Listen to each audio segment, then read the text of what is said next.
Hello అండి. నమస్తే. అందరూ ఎలా ఉన్నారు? నేను చాలా బాగున్నాను. ఈరోజు నేను ఒక మంచి నాన్ వెజ్ టేస్టీ రెసిపీతో మీ ముందుకొచ్చేసాను. అదేనండి ఫిష్ ఫ్రై.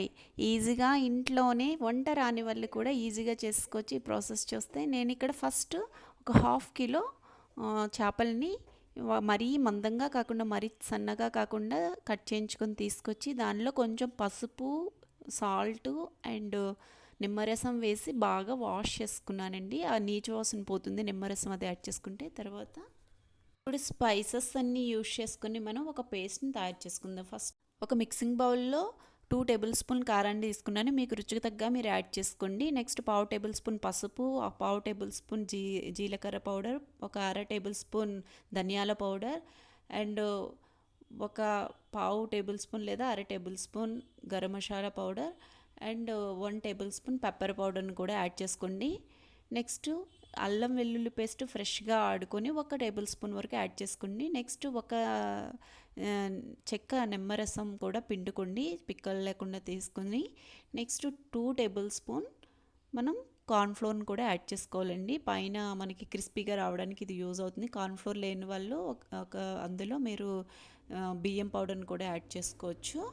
నెక్స్ట్ రుచికి తగ్గ సాల్ట్ని యాడ్ చేసుకొని నెక్స్ట్ 2 టేబుల్ స్పూన్ ఆయిల్ కూడా యాడ్ చేసుకొని కొంచెం దాని స్ట్రక్చర్ వచ్చేలాగా కొంచెం వాటర్ని యాడ్ చేసుకొని ఇలా ఈ థిక్నెస్ ఉండేలాగా మీరు ఆ పేస్ట్ని రెడీ చేసుకోండి.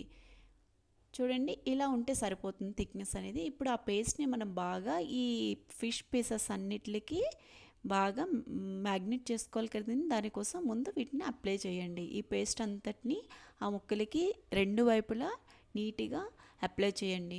ఇలా అప్లై చేసుకోవడం వల్ల ఏంటంటే చేసుకొని మనం మ్యాగ్నేట్ చేసుకున్నాం అనుకోండి, ఇది బాగా పీస్కి ఆ మసాలా అంతా పట్టి పీస్ పైన కింద కాకుండా మొత్తం పీస్ మొత్తం మనకి చాలా టేస్టీగా ఉంటుంది మనం ఫ్రై చేసుకున్న తర్వాత. నేను మొత్తం అప్లై చేశాను. మీరు కావాలంటే ఆ అప్లై చేసిన ప్లేట్తోనే మనం ఫ్రిడ్జ్లో పెట్టుకోవచ్చు. నేను ఒక బౌల్లో ట్రాన్స్ఫర్ చేసుకుంటున్నాను. ట్రాన్స్ఫర్ చేసుకొని ఇప్పుడు ఈ బౌల్ని నేను మ్యాగ్నేట్ చేసుకోవడానికి ఫ్రిడ్జ్లో పెట్టుకుంటున్నాను. మీ ఇష్టం అండి, కొంచెం ఎక్కువసేపు పెట్టుకున్నా ఏం కాదు, బట్ మినిమం 1 అవర్ పెట్టుకోండి సరిపోతుంది. లేదా ఎక్కువసేపు పెట్టుకున్న ఓవర్ నైట్ పెట్టుకున్నా కూడా ఫిష్ ఫ్రై చాలా బాగా వస్తుంది. నేనైతే ఇక్కడ ఒక 2 అవర్స్ పెట్టుకున్నా, 1 అవర్ అయితే సరిపోతుందండి.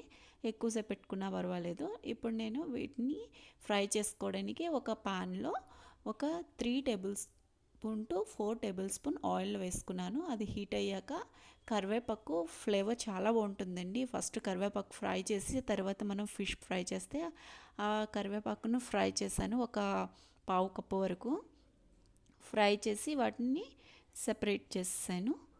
వాటిని ఆయిల్ని సెపరేట్ చేసేసి నెక్స్ట్ సెపరేట్ చేశాక ఇందులో మనం ఇప్పుడు మీడియం ఫ్లేమ్లో పెట్టండి, హై ఫ్లేమ్లో పెట్టొద్దు.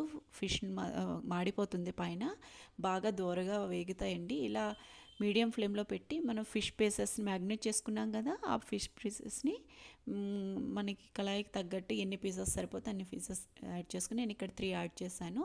మధ్య మధ్యలో మీరు ఇలా కదిపినప్పుడు ఆ ఫిష్ వస్తుందండి. కొంచెం రాలినట్టుంటే ఇంకా ఉడకనియండి, లేకపోతే విరిగిపోతాయి. సో కొంచెం వెంటనే తిప్పుకోవద్దు. ఫస్ట్ స్టార్టింగ్లో కొంచెం ఫ్రై అయ్యాక తిప్పుకోండి. తర్వాత మధ్య మధ్యలో అలా తిప్పుకుంటూ మొత్తం అన్ని పీసెస్ని ఫ్రై చేసేసుకోండి. అలానే చాలా ఈజీగా ఉంటుందండి. చాలా ఈజీ ప్రాసెస్, చాలా టేస్టీగా ఉంటుంది. ఒకసారి మీరు ఇలా చేసుకొని చూడండి. నెక్స్ట్ టైం నుంచి మీరు ఇదే ప్రాసెస్ ఫాలో అవుతారు. ఈజీగా ఉంటుంది, చాలా టేస్టీగా ఉంటుంది. ఫిష్లో మనకి ఒమేగా 3 ఫ్యాటీ యాసిడ్స్ ఉంటాయి కదండి, మనందరికీ తెలుసు. చాలా మంచిది బాడీకి.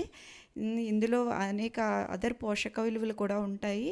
సో మనం ఫిష్ని ఇలా ఫ్రై చేసుకుని టేస్టీగా చేసుకోవడం వల్ల మనము ఇష్టంగా తింటాం, పిల్లలు కూడా ఈజీగా ఇబ్బంది పెట్టకుండా తింటారు.